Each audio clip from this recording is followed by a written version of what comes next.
suggests a clear power struggle that at this moment is unfolding on the streets in Pakistan, where the ruling coalition and also the opposition parties are virtually at daggers drawn.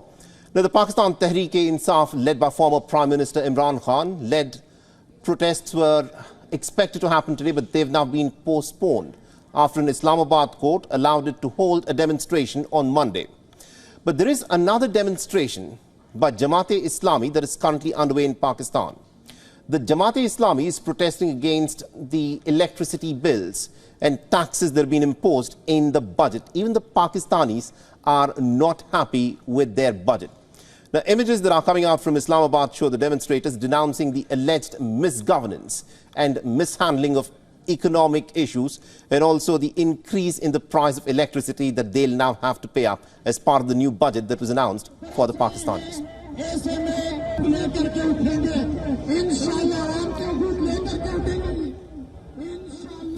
Now, earlier in the day, the PTI-led opposition bloc Tehreek-e-Insaf held protests across the country ahead of the court's order. Raising slogans, the protesters called for the release of the party chief Imran Khan and other jailed party leaders. Meanwhile, the Pakistani government has taken measures to avoid a showdown between the protesters and the police officials. Now, prohibitory orders have been imposed in Islamabad, and Punjab has also restricted public gatherings. The Pakistani police has also detained 5 protesters in Islamabad. Now, the opposition TTAP alliance is spearheading the protests against the government. It includes political parties like the Pashtunkhwa Milli Awami Party and the Majlis Wahdat-e-Muslimin. In a blow to the government, the Lahore High Court on Thursday nullified the physical remand orders against the former Prime Minister Imran Khan in 12 cases related to the 9th of May clashes in the country. Now, Pakistan's Election Commission has also notified 39 members of the National Assemblies as PTI lawmakers after the Supreme Court order. And to give us more updates in terms of what is happening at this moment in Pakistan, we're being joined by WION's Pakistan Bureau Chief, Anas Malik, who's joining us live from Islamabad. Anas, now, the PTI has postponed the protests, but we are hearing that the Jamaat-e-Islami are in fact continuing with their demonstrations separately. So tell us what is happening at this moment with respect to the protests of Jamaat-e-Islami, and why are they on the streets? Well, Saleh, you rightly said that the PTI and the opposition alliance led by the Pakistan Tehreek-e-Insaf has indeed postponed their plans of protesting.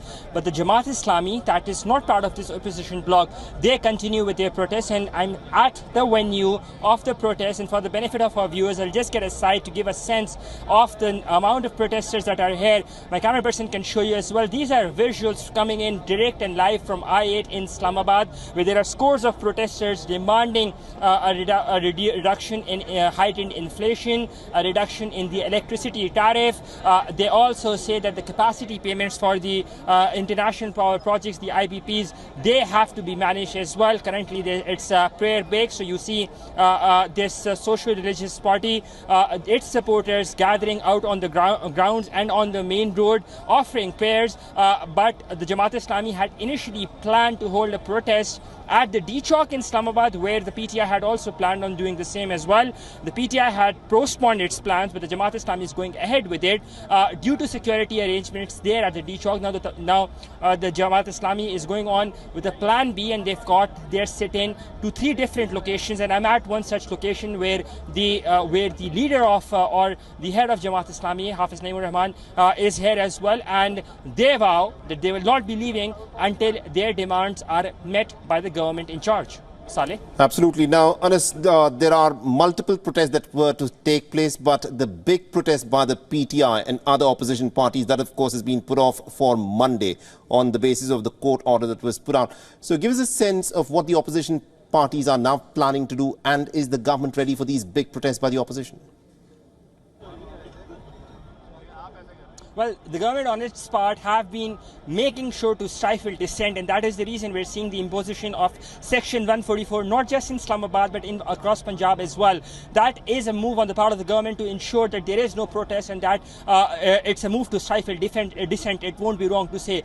That being said, the protest on Monday, we're yet to see that being organized at large. We're yet to see a protest call coming in from the Pakistan Tehreek-e-Insaf or the opposition bloc. But where I am right now, this protest is not just any protest. They're saying that it will go on in form of a sit-in protest that can go on for days, at least 2 days. This is what the protesters are telling us, and they vow that they would not be leaving until all of their demands are met. Saleh. All right, we'll have to leave there. Thank you very much indeed, Anas Malik, for joining us and getting us all those details there from Islamabad. For all the latest news, download the WION app and subscribe to our YouTube channel.